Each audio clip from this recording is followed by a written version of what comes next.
It was getting on towards 6 o'clock, so I thought I'd buy myself a beer and go out and sit in a deck chair by the swimming pool and have a little evening sun. I went to the bar and got the beer and carried it outside and wandered down to the garden towards the pool. It was a fine garden with lawns and beds of azaleas and tall coconut palms, and the wind was blowing strongly through the tops of the palm trees, making the leaves hiss and crackle as though they were on fire. I could see the clusters of big brown nuts hanging down underneath the leaves. There were plenty of deck chairs around the swimming pool, and there were white tables and huge brightly colored umbrellas and sunburned men and women sitting around in bathing suits. In the pool itself, there were 3 or 4 girls and about a dozen boys, all splashing about and making a lot of noise and throwing a large rubber ball at one another. I stood watching them. The girls were English from the hostel, and the boys I didn't know about, but they sounded American. And I thought they were probably naval cadets who'd come ashore from the U.S. naval training vessel, which had arrived in harbor that morning. I went over and sat down under a yellow umbrella, where there were 4 empty seats, and I poured my beer and settled back comfortably with a cigarette. It was very pleasant sitting there in the sunshine with beer and cigarettes. It was pleasant to sit and watch the bathers splashing about in the green water. The American sailors were getting on nicely with the English girls. They'd reached the stage where they were diving under the water and tipping them up by their legs. Just then, I noticed a small, oldish man walking briskly towards the edge of the pool. He was immaculately dressed in a white suit, and he walked very quickly with little bouncing strides, pushing himself high up on his toes with each step. He had on a large, creamy Panama hat, and he came bouncing along the side of the pool, looking at the people and the chairs. He stopped beside me and smiled, showing 2 rows of very small, uneven teeth, slightly tarnished. I smiled back. "Excuse, please, but may I sit here?" "Certainly," I said. "Go ahead." He bobbed around to the back of the chair and inspected it for safety. Then he sat down and crossed his legs. His white buckskin shoes had little holes punched all over them for ventilation. "A fine evening," he said. "They are all evenings fine here in Jamaica." I couldn't tell if the accent was Italian or Spanish, but I felt fairly sure he was some sort of a South American. And old, too, when you saw him close, probably around 68 or 70. "Yes," I said, "it is wonderful here, isn't it?" "And who, might I ask, are all these? These is no hotel people." He was pointing at the bathers in the pool. "I think they're American sailors," I told him. "They're Americans who are learning to be sailors." "Of course they're Americans. Who else in the world is going to make as much noise as that? You are not American, no?" "No," I said, "I'm not." Suddenly, one of the American cadets was standing in front of us. He was dripping wet from the pool, and one of the English girls was standing there with him. "Are these chairs taken?" he said. "No," I answered. "Mind if I sit down?" "Go ahead." "Thanks," he said. He had a towel in his hand, and when he sat down, he unrolled it and produced a pack of cigarettes and a lighter. He offered the cigarettes to the girl, and she refused. Then he offered them to me, and I took one. The little man said, "Thank you, no, but I think I have a cigar." He pulled out a crocodile case and got himself a cigar. Then he produced a knife, which had small scissors in it, and snipped off the end of the cigar. "Here, let me give you a light." The American boy held up his lighter. "That will not work in this wind." "Sure it'll work. It always works." The little man removed his unlighted cigar from his mouth, cocked his head on one side, and looked at the boy. "Always?" he said slowly. "Sure. Never fails. Not with me, anyway." The little man's head was still cocked over on one side, and he was still watching the boy. "Well, well. So you say this famous lighter, it never fails. Is that you say?" "Sure," the boy said. "That's right." He was about 19 or 20, with a long freckled face and a rather sharp bird-like nose.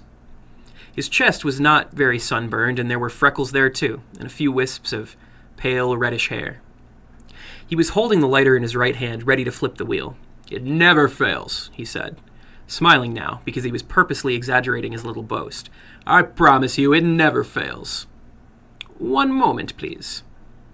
The hand that held the cigar came up high, palm outward, as though it were stopping traffic.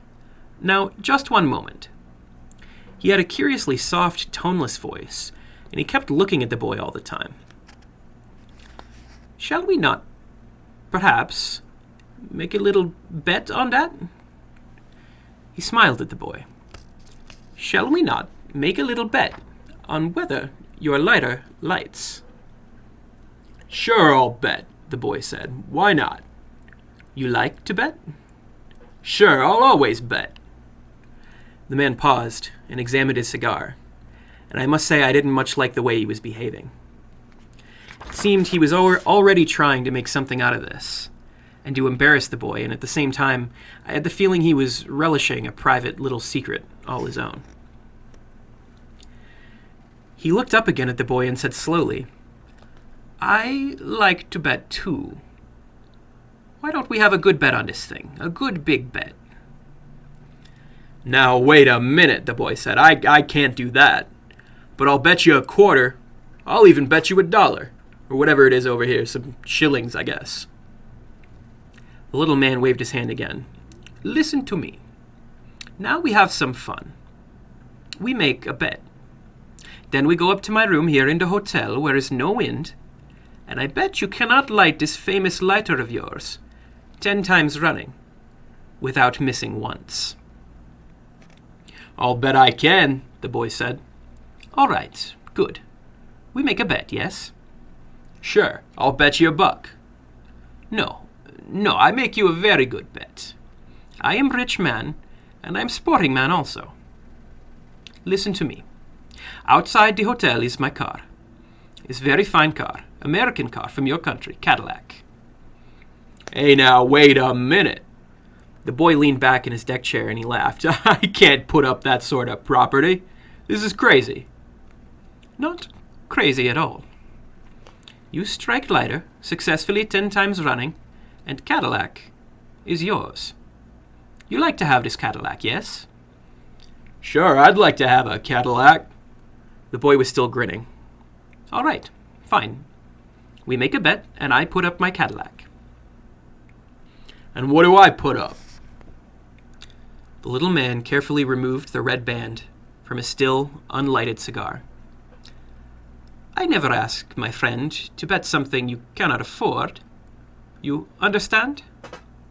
"Then what do I bet?" "I make it very easy for you, yes?" "Okay, you make it easy." "Some small thing you can afford to give away. And if you did happen to lose it, you would not feel too bad, right?" "Such as what?" "Such as, perhaps, the little finger on your left hand." "My what?" The boy stopped grinning. "Yes, why not? You win, you take the car. You lose, I take the finger." "I don't get it. How'd you mean you take the finger?" "I chop it off." "Jumping jeepers, that's a crazy bet. I think I'll just make it $1. The little man leaned back, spread out his hands palm upwards, and gave a tiny contemptuous shrug of the shoulders. Well, he said. "I do not understand. You say it lights, but you will not bet. Then we forget it, yes?" The boy sat quite still, staring at the bathers in the pool. Then he remembered suddenly he hadn't lighted his cigarette. He put it between his lips, cupped his hands around the lighter, and flipped the wheel.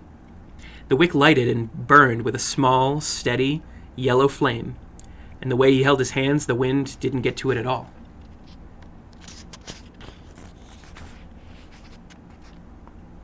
"Could I have a light too?" I said. "God, I'm sorry, I forgot you didn't have one." I held out my hand for the lighter, but he stood up and came over to do it for me. "Thank you," I said, and he returned to his seat. "You having a good time?" I asked. "Fine," he answered. "It's pretty nice here." There was a silence then, and I could see that the little man had succeeded in disturbing the boy with his absurd proposal. He was sitting there very still, and it was obvious that a small tension was beginning to build up inside of him. Then he started shifting about in his seat and rubbing his chest and stroking the back of his neck. And finally, he placed both hands on his knees and began tapping with his fingers against the kneecaps. Soon he was tapping with one of his feet as well. Now, just let me check up on this bet of yours, he said at last. You say we go up to your room. If I make this lighter light 10 times running, I win a Cadillac. If it misses just once, then I forfeit the little finger of my left hand. Is that right? Certainly. That is the bet. But I think you're afraid. What do we do if I lose? Do I have to hold my finger out while you chop it off? Oh, no, that would be no good. And you might be tempted to refuse to hold it out. What I should do is tie one of your hands to the table before we started, and I should stand there with a knife ready to go chop the moment your lighter missed. What year is the Cadillac? The boy asked. Excuse, I not understand. What year? How old is this Cadillac? Ah, how old? Yes, it is last year. Quite new car.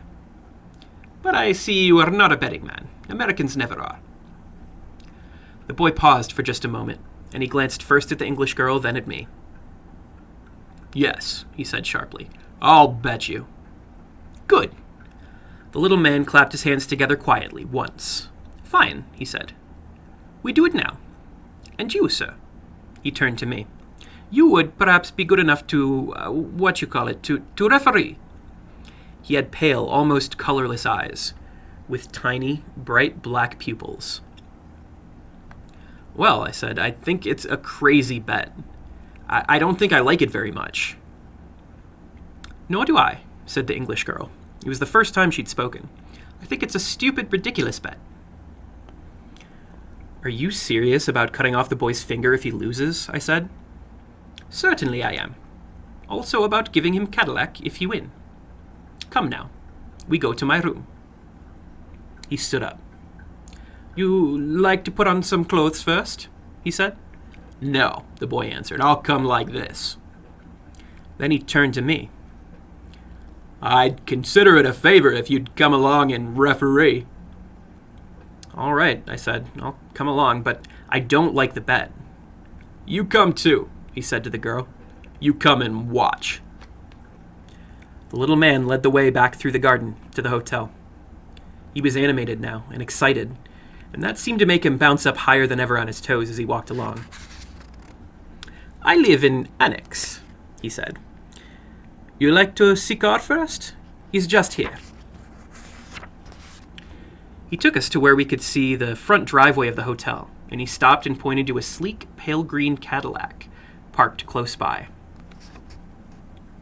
There she is. The green one. You like? Say, that's a nice car, the boy said. All right. Now we go up and see if you can win her. We followed him into the annex and up one flight of stairs. He unlocked his door, and we all trooped into what was a large, pleasant double bedroom. There was a woman's dressing gown laying across the bottom of one of the beds. Fine, he said. We have a little martini. The drinks were on a small table in the far corner, all ready to be mixed, and there was a shaker and ice and plenty of glasses. He began to make the martini, but meanwhile, he'd rung the bell, and now there was a knock on the door, and a maid came in. Ah, he said, putting down the bottle of gin, taking a wallet from his pocket and pulling out a pound note. You will do something for me now, please. He gave the maid the pound. You keep that, he said. And now we are going to play a little game in here, and I want you to go off and find for me three things. I want some nails, I want a hammer, and I want a chopping knife, a butcher's chopping knife, which you can borrow from the kitchen. You can get, yes? A chopping knife? The maid opened her eyes and clasped her hands in front of her. You mean a real chopping knife? Yes, of course. Come on now, please. You can find those things, surely, for me. "Yes, sir, I'll try, sir. Surely I'll try to get them." And she went. The little man handed round the martinis. We stood there and sipped them, the boy with the long freckled face and the pointed nose, bare-bodied except for a pair of faded brown bathing shorts. The English girl, a large-boned, fair-haired girl wearing a pale blue bathing suit, who watched the boy over the top of her glass all the time. The little man with the colorless eyes standing there in his immaculate white suit, drinking his martini and looking at the girl in her pale blue bathing dress. I didn't know what to make of it all. The man seemed serious about the bet, and he seemed serious about the business of cutting off the finger. But hell, what if the boy lost? Then we'd have to rush him to the hospital in the Cadillac that he hadn't won. That would be a fine thing. Now, wouldn't that be a really fine thing? It would be a damn silly, unnecessary thing so far as I could see. Don't you think this is a rather silly bet? I said. I think it's a fine bet, the boy answered. He had already downed one large martini. I think it's a stupid, ridiculous bet, the girl said. What'll happen if you lose? It won't matter. Come to think of it, I can't remember ever in my life having had any use for the little finger on my left hand. Here he is. The boy took hold of the finger. Here he is, and he hasn't ever done a damn thing for me yet. So why shouldn't I let him?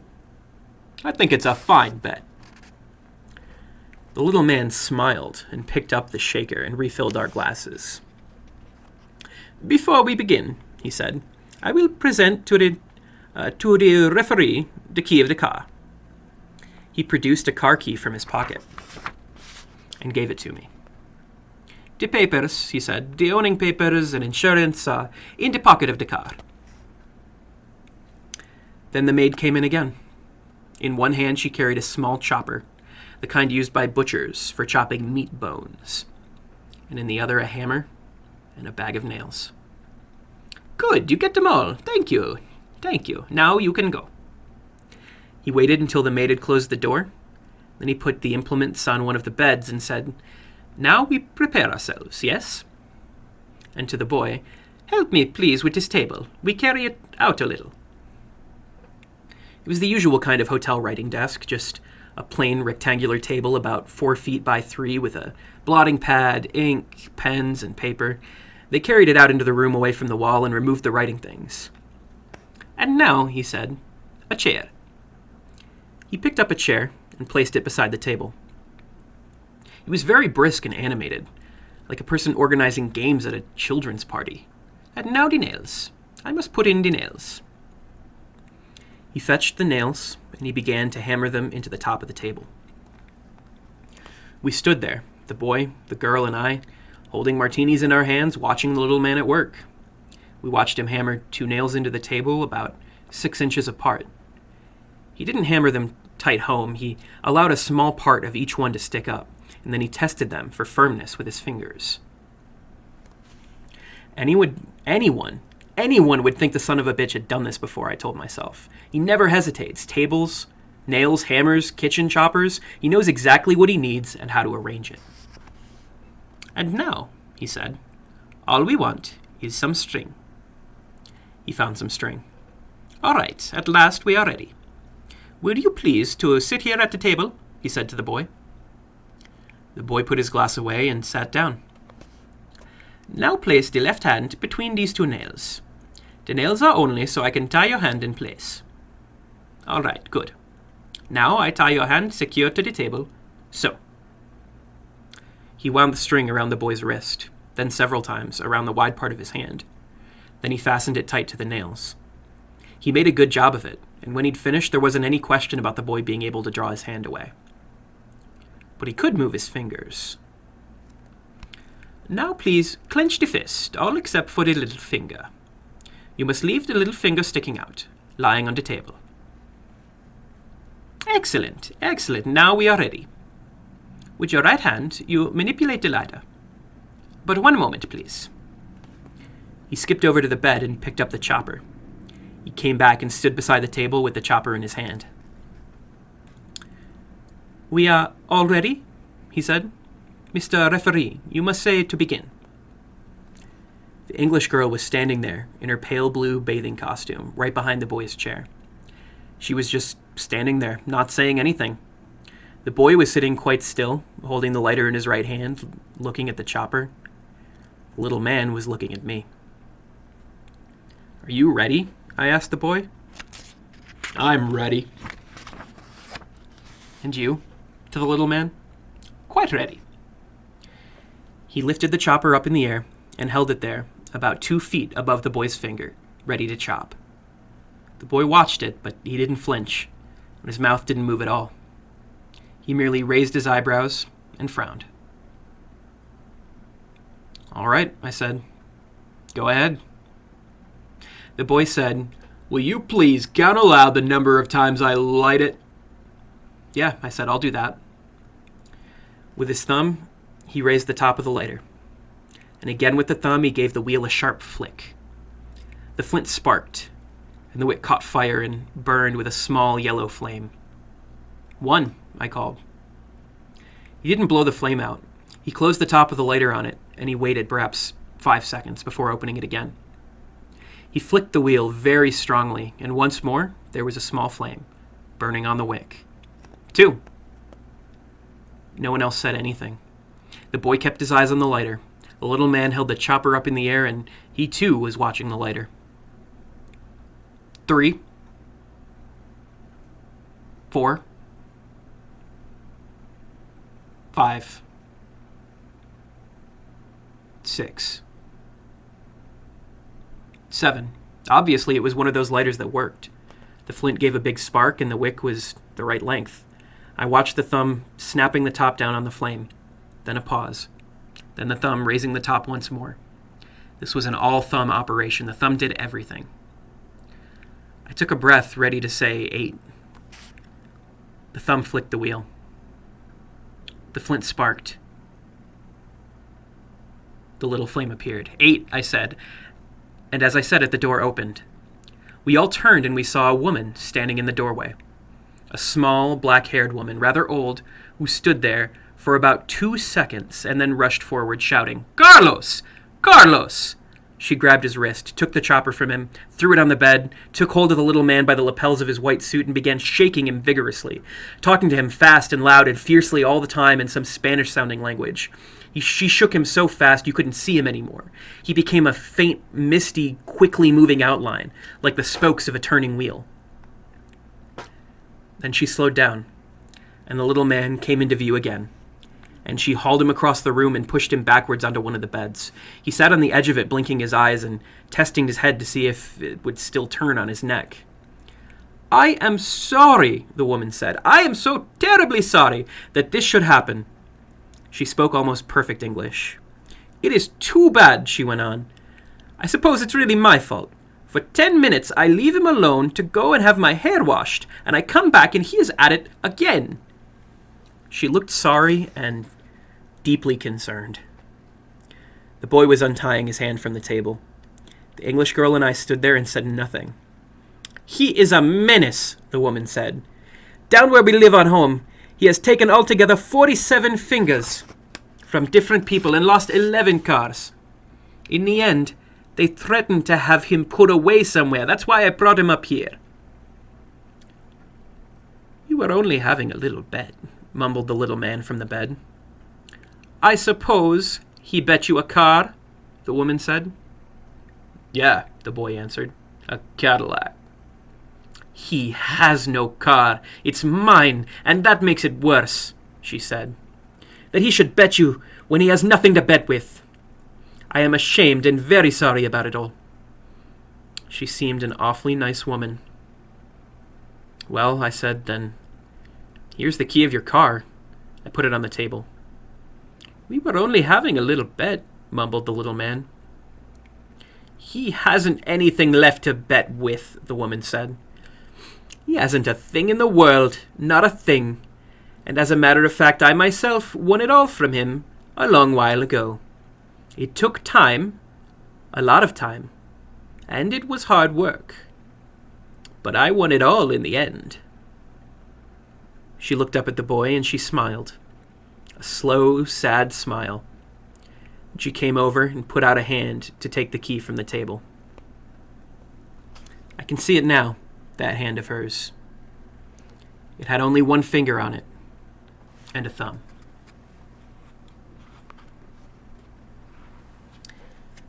This has been Man from the South by Roald Dahl.